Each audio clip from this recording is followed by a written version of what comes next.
Let's talk a bit about the Aether Core placements on Sylus and MC and celebrate Sylus's second anniversary together. Looks like the road doesn't end. Scared.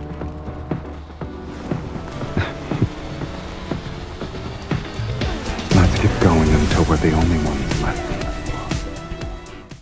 Hi friends, before I get into the meat of things, I should say this is not exactly a theory video or something like that. As usual, it's just my 2 cents. To my knowledge, none of the other love interests have ether cores in their bodies. I started to replay the main story seriously like 3 days ago, taking notes and making a Notion page and all that. So let me know if I'm wrong. I'm just here to yap about this guy. Like, look at him. Seriously. Adorable. I thought I missed his anniversary, but only found out today that I haven't. I thankfully took some notes back when these thoughts hit me, but I prepared this video in like 2 hours. It could have been better, but well, better a sucky video than no video, as Miffy says. One day, a post popped up on my For You page, and right when I was about to save it, the timeline refreshed. You know the pain. Ever since that day, I have tried to find that post, but to no avail, so you'll have to take my word for it. The post was wondering why half of Aether Core was in Sylus's eye and the other half was in MC's heart. They were curious about the placement.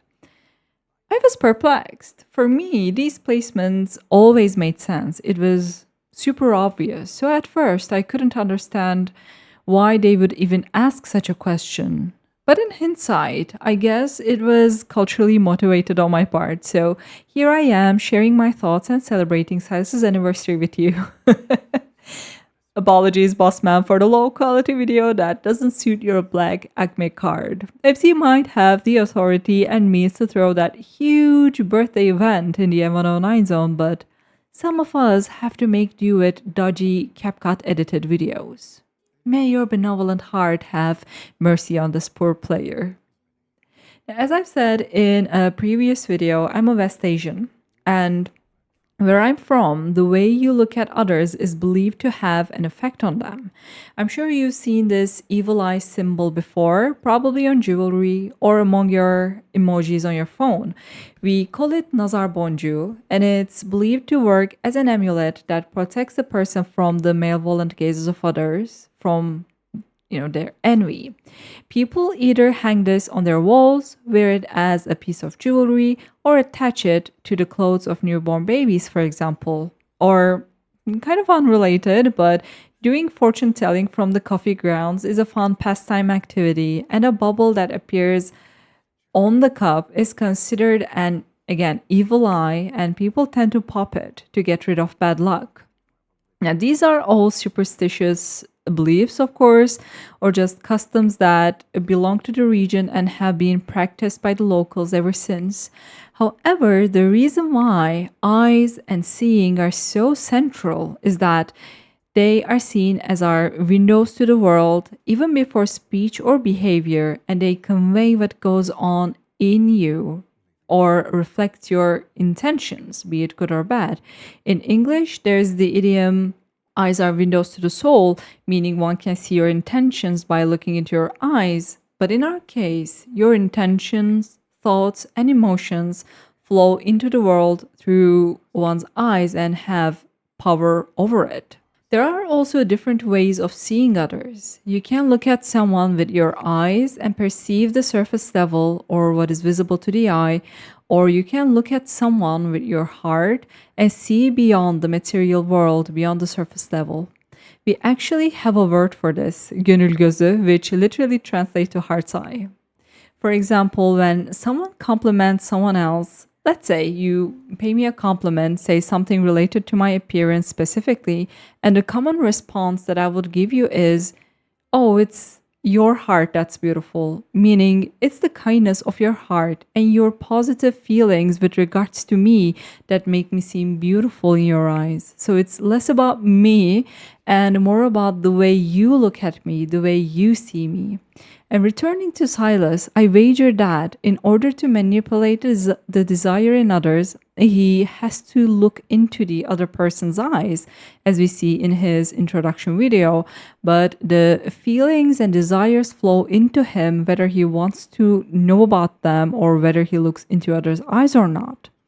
And this is one of the reasons why he isn't comfortable in crowds. I've also mentioned how he always had to see the worst of the worst in others. The wound on his chest is also significant. The first time MC meets Sylus, he's chained to the abyss and she pulls a sword off of his chest, which triggers the energy exchange and establishes the linkage. Because we don't see him visually and only hear his voice before the exchange, this can only be speculation. But I do wonder if the hardened ruby-like part on his chest was there before, or whether it's the result of, being stabbed at the heart and the area hardens as a result of MC removing the sword. Related to this, I also wonder if that gem is a part of the Aether Core, or whether the Aether Core is just one Protocore that was broken into fragments, or whether there are more than one Aether Cores. So many questions. But whichever is the case, it's still significant in a metaphorical sense that it visualizes Sylus's quote-unquote hardened heart, his distrust towards and fear of the world outside, and his eye, despite being able to see the desires that lie in someone's heart. A person is not simply a combination of their desires, and that is something you can only figure out by being in a relationship and in a community with them. Hence, in a way, again, putting this in quotes, and I don't have to delve into this at length, but Sylus only sees the surface level with his eye and can only form surface level relationships. Similarly, MC's Aether Core being in her heart is in line with her being on the just, rightful side compared to Sylus's position in the narrative as the evil. And yet, she can see with her heart, see beyond appearances, and she's the only one who can see Sylus for who he truly is. I'm stating the obvious probably, but Sylus and MC's story has a set structure, right? I'll get to it in more detail in the final part of my project. It always starts with MC seeking Sylus out, knowingly or unknowingly, and she needs his power to achieve some sort of goal, be it revenge, the sacred core, the Aether Core in the myths. In Primordial Chaos, it's the arranged marriage, Erythro Stones, an alliance with the Dark Horse Chaosi in the Throne of Eros universe. In Finale Undone, it's the wealthy bar owner who can buy her wine and save the winery because, remember, at the beginning, MC doesn't even know that this bar owner is Sylus himself, and she wants to use the owner's means to find Sylus. In the Grassland romance, she needs Sylus's power to get a hold of the Protocore so they can return to Lincoln. Now, I will hopefully be able to play Catch-22 someday, but I'm sure it has a similar structure. And what follows all that is that they strike a deal. As you can see, whether they are in an alternate universe or not, in each case, there is a desire in MC's heart. In some cases, you can even say it's a searing greed that she's willing to do anything in her power to satisfy it, like in Beyond Cloudfall. This is how it all starts. And as I always repeat, I know I sound like a broken record at this point, but it's that vitality, that lust for life burning in her heart that entices Sylus. And the way she can always remain on the right path and follow her heart even after everything she goes through. I will also get into how I think his subtly playing into her desires and its relationship to MC's power in the final part of the project, but it's beyond the scope of this video for now. Returning back to my point, I think it's clear by now why that placement was so obvious to me. MC's heart is what draws her to Sylus. Meanwhile, she is the only person that Silas can bear to see what stirs in her heart. And as a result, she is able to truly see him, which helps Silas break that shell around him. Him seeing her true desires helps her assert the confidence she has in her and become more articulate and less shy when voicing her wants and needs. She understands him and completes him, and he does the same for her, which also unfortunately makes their story all the more tragic to me. Ah, it's such a beautiful and rich story, really.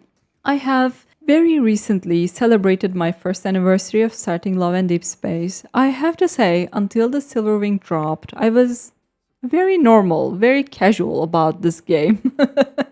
But experiencing Beyond Cloudfall and Crimson Spirit back to back in a week honestly altered my brain chemistry.